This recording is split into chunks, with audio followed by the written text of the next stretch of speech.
I just want to share something that was on my heart today, and that is Psalm 91. It says in the word that whoever dwells in the shelter of the Most High will rest in the shadow of the Almighty. So that just encouraged me a lot to just remember that I am protected by God, that God covers me, and that He has my back. Like sometimes it feels like it's easy to kind of run to other people or trust in other people, but we can really trust in God and his protection for us, because when you rest in God, when you trust in God, when you believe in what his word says about you, what his word says that he's gonna do, you have an assurance that you are protected by him. When I think of a shadow, I think of something like covering over something else. So you can literally be hidden in the shadow of the Almighty, behind God, where he's in front of you protecting you, and where nothing can harm you. And when you are obedient to God, then you literally put yourself in a place of protection. You put yourself in a place where you are basically like a shadow. You're mimicking God. You're mimicking what he's doing. You're being obedient and following the Spirit and hiding yourself behind him. So when you are protected, nothing can come against you. You know that when you're being obedient to God and following in his will, following what he has for you and what he is saying to do, that God is going to protect you, that he has your back, he's behind you, because you're literally following the blueprint that he has set for you in your life. You're following his will. And when you follow his will, God will definitely protect you and can't do anything but protect you.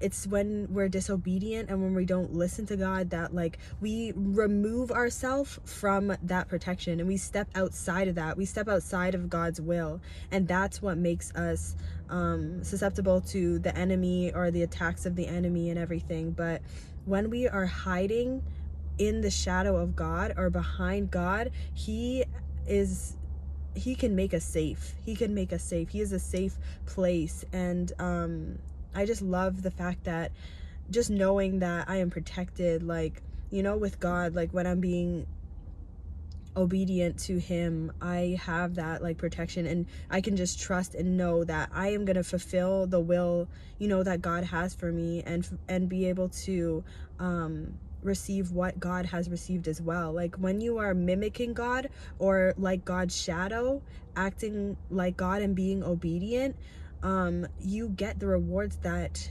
Jesus got. When you follow him, the Bible talks about dying with him and engaging in like the suffering that he suffered. But then also when you die and suffer, when you die to yourself, like, and you suffer in that way, you also are able to experience the good things that he experienced as well. You're also able to rejoice in the things that God rejoiced in. When you die to yourself, you also resurrect as well, just like how God did. You can predict what your life is going to look like. When you are obedient to God, you know that even if you go down, even if you are struggling with something, even if you're suffering for a moment, you know that Jesus has resurrected. You know that when he went down, when he suffered, when he endured things, the end result was success. The end result was him resurrecting, was him overcoming. So you know that when you are following God, that you can't lose, that you can't stay suffering, that you have to eventually resurrect. And that is the beautiful part about like following God and just sticking with him. You mess yourself up when you come out of covenant with God, or when you are not obedient to God, or when you don't choose to endure with God and endure until the end and see the promise that he has for you, because you take yourself away from being in that shadow of God, and you're operating not in God's will, and you don't know what's going to happen. You don't know if you're going to be able to see that resurrection or see that success, see that breakthrough come in your life, because you are not operating as God did. But when you die with Christ, you also rise with Christ. So I just want to encourage you just to stay in God's will and be obedient and stay, steadfast. Even sometimes it's hard to just be obedient and continue to just follow God and follow the process, and it's not always pretty, but it's definitely always worth it. So I hope that encouraged you today.